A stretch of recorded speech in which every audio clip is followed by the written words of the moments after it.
So anytime criminal activity occurs, guys, whether it's a hit, a drug trafficking transaction, a gun deal, whatever it may be, what you do is, okay, so I'll tell you guys this from my experience. When I used to be an agent, I used to do a lot of controlled drug purchases, okay? We'd have an undercover go meet with the bad guy. We'd go ahead and buy some drugs. We'd buy some weapons. We'd buy AR-15s. We'd buy fucking AK-47s, all that shit, right? After every time we did a drug deal, okay, there would be two things that we did, or some kind of illegal transaction with the criminals. We would, number one, follow them, do surveillance on them, right? See where they go, right? Because typically after you do a drug deal or a money deal, whatever it may be, they're going to go ahead and meet their supplier and pay them off whatever they owe them, and then obviously keep the profit and then keep it pushing. And then also what I would do is I would subpoena the phone records, okay? Now, subpoena, guys, is what you serve to the phone companies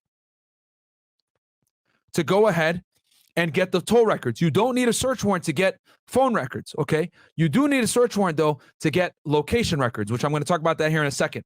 So I would go ahead and do a subpoena, and then what I would do is, once I get the records back from the phone company, I'll look on the day that we did the transaction, and I'll look at all the phone calls before the transaction and all the phone calls after, and I will go ahead and subpoena. So let's say they call a certain number several times after the transaction and before the transaction. I know, and obviously my undercover agent or my informant, I get their number out of there because I know that he's contacting them to facilitate the deal. But all the numbers that are also contacted during that period of time, I'm going to go ahead and subpoena those numbers.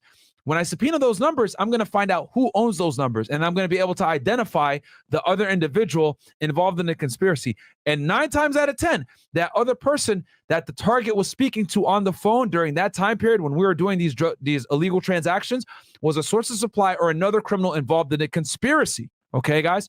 So that's how you go ahead and build your case and build the spider web out to figure out who's who. Now, it gets even more interesting. Then, once you figure out who the hell that guy is, now you've established that that guy's a criminal too. You do a background check on him, etc. Okay, this guy's a drug trafficker, blah, blah, blah. I know who the source of supply is. That's how you start to get evidence, and then you do what? A wiretap, and you start listening to phones. Now that I know that he's talking to this guy, he's talking to this guy, and he's doing these criminal activities, what can I do? I can write a wiretap affidavit, right? Or a Title III affidavit, right? In support of a wiretap to listen to his phone. And now I know real time that, yo, he talks to this guy, he talks to that guy. These guys are criminals. I need to wiretap this phone. I bring it to a judge. I get assigned. Now I'm listening to the conversations, and I'm able to actually hear what's going on. And this is how the feds and the government in general go ahead and get wiretaps going.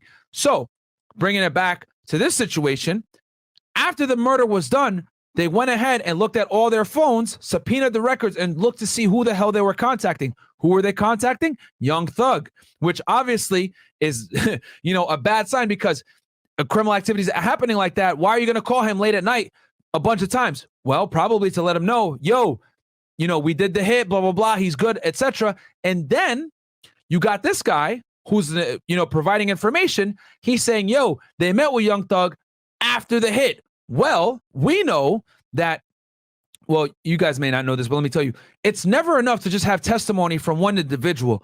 You need to have testimony, and you also need to have corroborating pieces of evidence to prove that that person's testimony is legit. So remember, guys, this guy, Lil Woody, he's a criminal too, convicted felon. He has violent offenses, drug trafficking, etc. Right?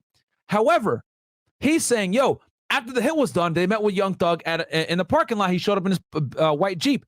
Then they go ahead and they do the phone toll records, and they find that these criminals, right, these guys that were allegedly the hitters, were communicating with Young Thug. What does that do? That, my friends, goes ahead and validates Woody's information, because now they're able to independently corroborate what the hell he's telling them about Young Thug being involved in the hit, my friends.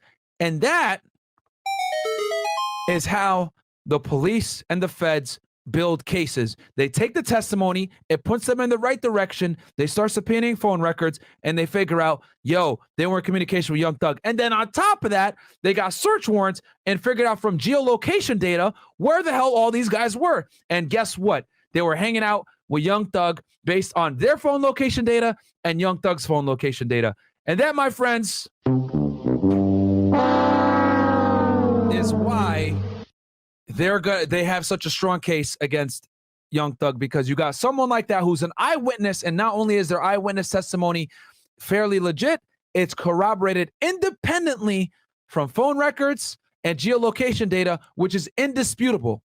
That's the same information that they're going to use to convict YNW Melly, and which is why if you guys watch the YNW Melly breakdown, that case is also heavily dependent upon phone location data, which again, like I told y'all before, YNW Melly is going to get found guilty. Love his music, don't have a problem with the guy, but the evidence that they have against YNW Melly is extremely strong, and it's indisputable. You can't argue phone location data, guys. Suspects, persons of interest, and gang members stated to detectives. Yo, like the video, because I literally just broke down how police are able to use phone data to not only figure out if you're a crook, geolocation, phone tolls, etc. Like the video, guys, please.